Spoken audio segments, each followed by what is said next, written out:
Memphis's Stax records in the 1960s and 1970s created some of the most funky, the most danceable, and the most transcendent music of the 20th century.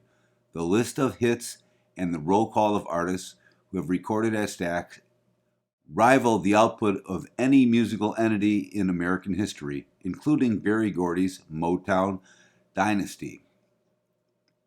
As the great Memphis soul artist Rufus Thomas put it, Motown had the sweet, but Stax had the funk.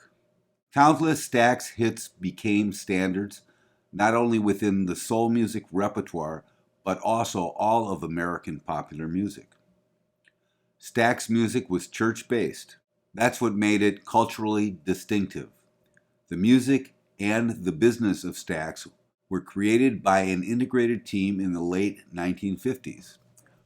White and black people worked together right in the middle of Memphis, a city that closed public swimming pools rather than comply with the Civil Rights Act directive to integrate them.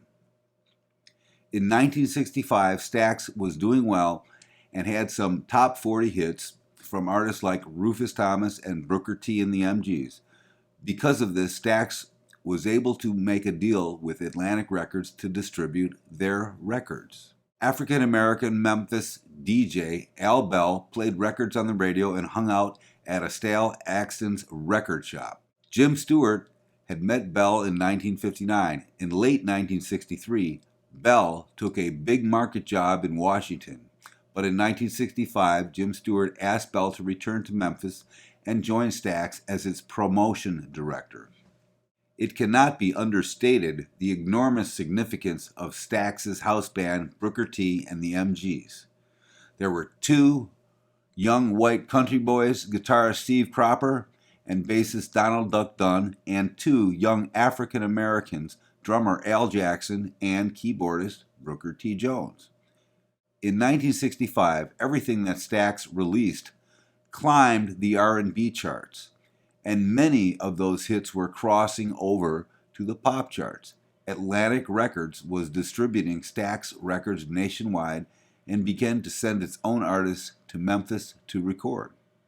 In 1965 to 1968, Stax had a lot of hits from various artists, including Otis Redding and a group called Sam and Dave. There were a number of events that happened between December of 1967 and April of 1968 that nearly caused Stax Records to fold.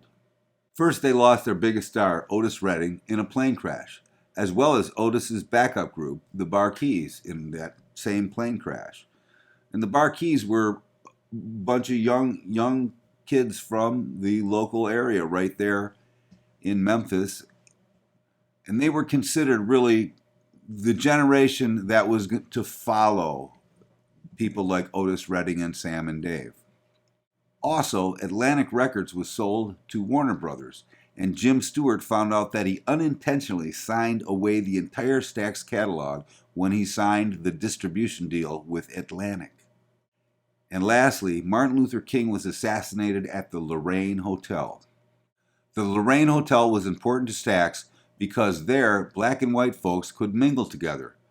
This is where everyone could get something to eat and relax between recording sessions. Stax also housed visiting artists there.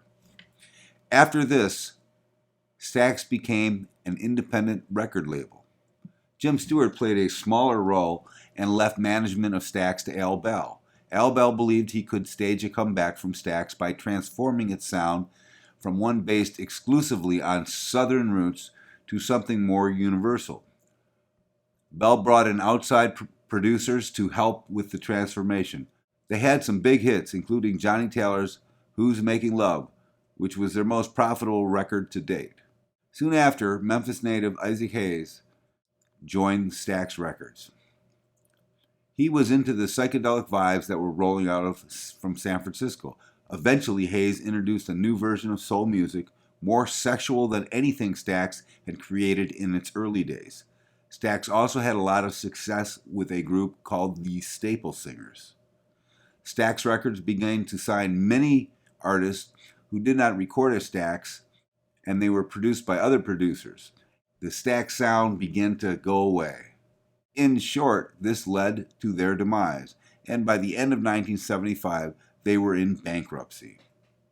Ultimately, the story of Stax Record is the story of the power of the individual to create social change. Jim Stewart, Estelle Axton, and Al Bell created a positive, integrated working environment in an era which such arrangements were prevented by law.